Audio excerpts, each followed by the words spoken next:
Well, let's bring in Florida Congresswoman María Salazar. She's a member of the House Foreign Affairs Committee. Congresswoman, good morning. Your reaction? Morning. Well, my reaction to all of this. I mean, obviously, we're over the weekend. To be clear, they did move into Gaza. The Israelis did. We've got aircraft carriers now. That aircraft carrier group that is off to the side.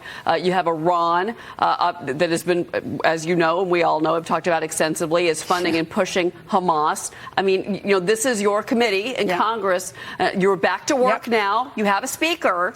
So thank God. What you do? We all thank God for that. So what do you think is on the agenda for you today amid all of this turmoil?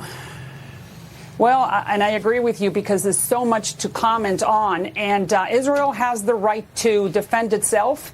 We, the United States, need to stand with Israel. We need to send a message to Iran, which is the country that is behind Hezbollah and Hamas and Syria and all the other terrorist groups that, like Vice President said, don't involve, don't engage. I think that she should have finished that phrase for those that did not watch the end of that 60-minute interview. That's what she said when they were asking what should we do with Iran. It's very clear, but the problem is that the Biden administration, once again, is weak.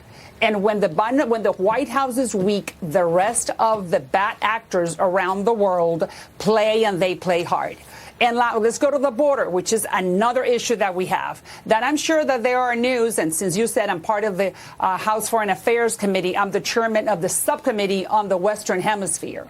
So I know very well what's happening in our backyard. And the news is that the countries that could be helping us, Central America, Mexico, Guatemala, Panama, all those countries that are right close to us, are not helping us. They're not helping stop the flow of migrants. We're talking about 6 million people who have come in, 6 million in 3 years. That's an immense number of people. But the countries could have stopped it. But then you know something? The Biden administration doesn't want to play ball with Guatemala or with Panama because they're conservatives. So, I mean, I'm sure that most people don't know this, but they do play ball with Nicaragua, and I'm not sure if you know this, that now Nicaragua is open for business. What does that mean? That anyone who wants to come into Nicaragua, meaning the Venezuelans and the Cubans, or from Africa, or from China, they can come in with no visa. So they come in, they get on a bus, and they start moving to Texas. That's why we have millions of people, and we're not doing anything, meaning the Biden administration. So Congress is the only body that can put a stop to this, and that's why I introduced immigration reform law. Yeah, no, and it is something that I know you are passionate about, as is Maria, and you both talked about that many times together on this program. So, and obviously, as Maria has pointed out multiple times, we don't know who they are, and we're finding now that several are on the terrorist watch list. There's something else happening in the nation right now that I want to get your thoughts on, because, the Biden administration, they're touting their efforts to address the rise of anti-Semitic incidents at schools and at college campuses. Education Secretary Miguel Cardona is now going to visit schools here in New York City, in Baltimore. He's going to meet with Jewish students. The FBI now saying they're going to investigate a Cornell University message board over anti-Semitic threats. Fighting between pro-Israeli and pro-Palestine protesters at Tulane University, Congresswoman, 3 students were assaulted. This is where we're at right now in this country. It is astonishing to me what we're seeing at college campuses, and it's happening as well at universities in Florida. What do you say to this? Well, what I say is that, once again, we're sending the wrong message to the world. And I always go back to the fact that, unfortunately, in this country, the socialist forces have penetrated the Democratic Party. There are many noble people within the Democratic Party that I serve with in Congress. But there is 50% of that conference, of the Democratic conference, that has been penetrated by what they call democratic socialism. There is nothing democratic about socialism. Socialism is Marxism, or it's the neo-Marxists, the way I call them. And that is what infiltrates the people that are around President Biden.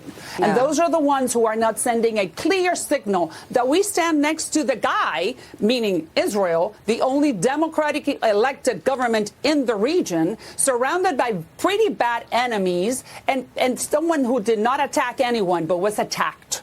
So you see, the values are reversed, because if you are socialist, you're anti-Semitic. Oh, it's amazing. I've got former Congressman Doug Collins on set here in New York. He's got a question for you. Hey, good morning, Congresswoman. I know y'all coming back in Wednesday, and you're going to deal with the Israel aid package, and it's about a $14 billion package. I know, as you well know, a majority has to, bring this forward. As they're bringing it forward, though, is this going to be? I know there's some that want the Ukraine money with this, which has been ruled out by most of the Republican conference. Democrats may want that, but I'm also hearing there's some Republican resistance to this unless it's paid for. How do you see that vote going, and how do you think the new speaker will be able to manage this vote on the floor, which will be a first big test? Yeah, well, good to talk to you, and always wonderful to have a conversation with you.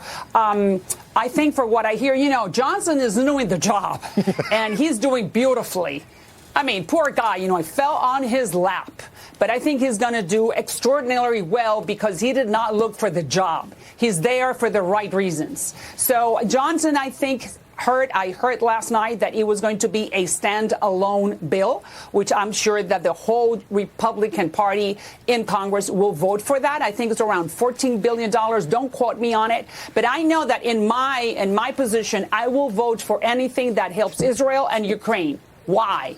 Because I know that some of my folks are saying, hey, it's too much money. If we don't help Ukraine, where we have not lost one American life, where it's only 5% of the Pentagon budget, if we don't keep on helping the Ukrainians and sending the right message to Vladimir Putin, that war is going to get a lot bigger and a lot more complicated for us.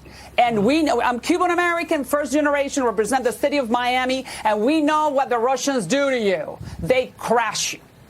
So that's why I think we should be with the Ukrainians. And with the Israelis, of course, our number one ally in the Middle East. They're setting the example of how you need to create society. So let's see what Johnson does, but I'm sure he's going to be a great Congresswoman, it is always great to have you on this program. Happy Monday to you. Great to have you. And we are going to take a break. We'll be right back, folks. Thanks.